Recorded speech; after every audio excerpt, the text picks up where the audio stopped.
चिट्ठी रबे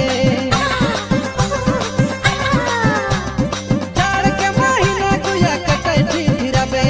जाड़ के महीना गुया कटे चिट्ठी रबे शादी कर लेने गुया बिहा कर लेने गुया बिना समय कटे चिट्ठी रबे